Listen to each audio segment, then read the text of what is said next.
So I'm gonna try just rambling around and seeing if it's any good. Um, so spirit guides. I'll start with spirit guides. What are spirit guides? Spirit guides.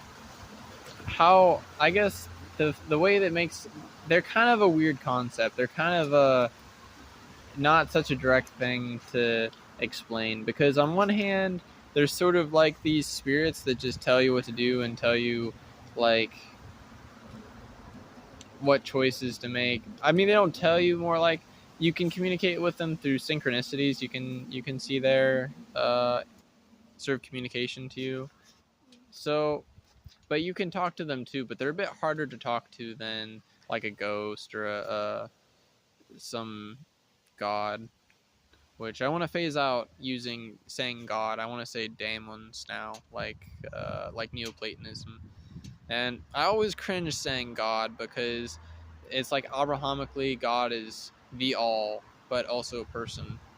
And then, but saying God, like thinking like almost neo-pagan wise, there's God kind of has like three, four kind of meanings. They're different enough. I kind of cringe. And saying God, I think coming from a Christian background, just feels really really heavy. And even polytheistically, like these beings, I wouldn't even like. I'm not even a polytheist really. Like I'm sort of more deistic slash. Uh, Almost like I'm almost more deist slash agnostic in a way. Um, I think God is an energy. I think God is a state of mind, etc., etc. But anyways, so spirit guides though I would say are different than the daemons, the higher spirits that sort of control things in the world that sort of uh, fight over the world in a way. I want to say, in my experience, the spirit guides I feel are almost like ghosts, but the thing is, they're not. They're not really. It's not like they're like a low vibration or something, but they're similar to ghosts in the sense that they're sort of subtle and they'll sort of tell you things and they'll sort of watch your life and take notice.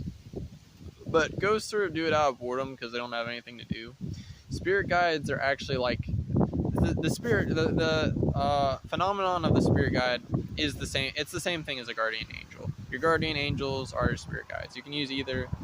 uh, Guardian angels is probably the better way to put it. And I would say everyone has at least one, but like you can have dozens. You can have some people claim like, oh, I have more than 100. Um, it's a lot of people say theirs are aliens, and like they'll astral project and be in like a spaceship, and it's like aliens that are guiding them. Um, so I think that could be on the same, because this is one of the really interesting things about spirit guides. Is spirit guides are on a different plane as well. So if you just regular astral project, you won't really see them. You would have to. There's like, okay, I can astral project here in my realm, out in space, up, but then it's not really vibration. Like there's just a higher reality, a higher plane. It's like mind or something. It's a whole. It's like elementally different. Like here we have earth, water, fire, air. Here it's like mind.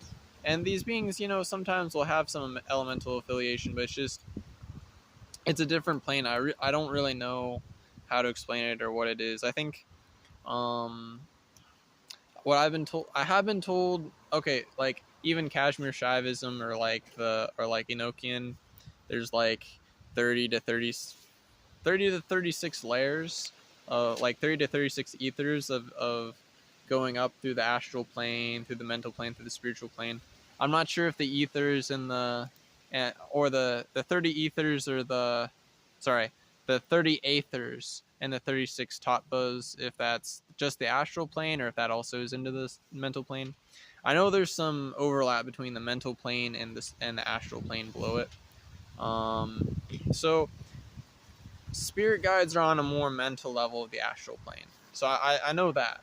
Um, I don't really know what that means totally. I know it takes some extra knowledge or maybe skill to get to that plane and to be there with those beings or to sense them or to communicate with them. But they're making the effort to communicate with you. So you kind of have a little bit of an inroad with them, you know. Um, and then so basically you kind of have some kind of like true will. You have some kind of like dharma for your life of what you should be doing and what's natural for you to do, your life goal, something like that. I I'm not 100% clear on what dharma actually is. I'm not 100% clear on free will. I also just don't want to put things in like a really tight box. So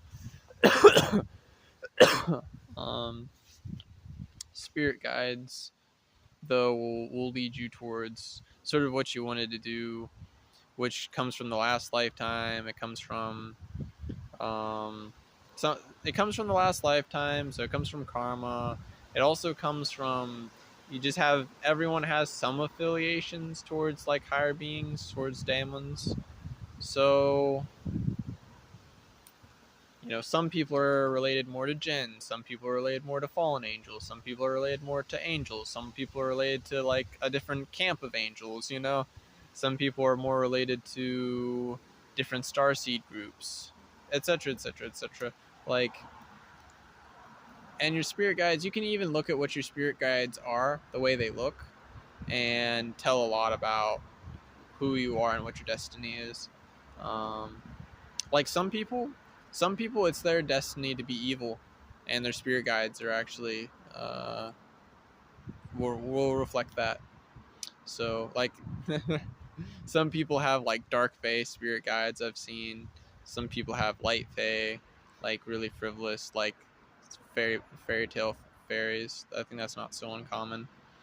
Um, some I've seen a few people that have angels, like very directly, very much like um, Apkallu type angels, men with wings, which go on a small tangent here. So biblically accurate angels, right? That stuff is really conceptual and symbolic, and I think that the Bible doesn't mean to say it. I would say that when in the Bible it talks about Michael or Gabriel, I would say that they're winged men. I have practiced some very light angelic magic, and I've seen them, and that's the form that they showed to me. You know, doesn't mean that's their absolute true form, but I would say that that's what they look. But when you see the biblically accurate angels, like Jeremiah, when he sees the spinning wheels, he's seeing something very particular. That's very much like an abstract thing. That's not, you know,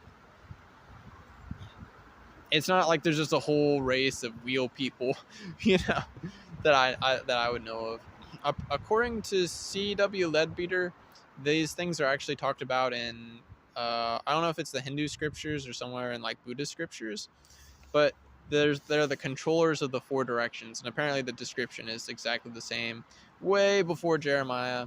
So this is kind of one of those things where it's like get out of the kitchen if you don't want to see how the sausages are made. I feel that way very much about religion and a lot of these other things, a lot of these topics.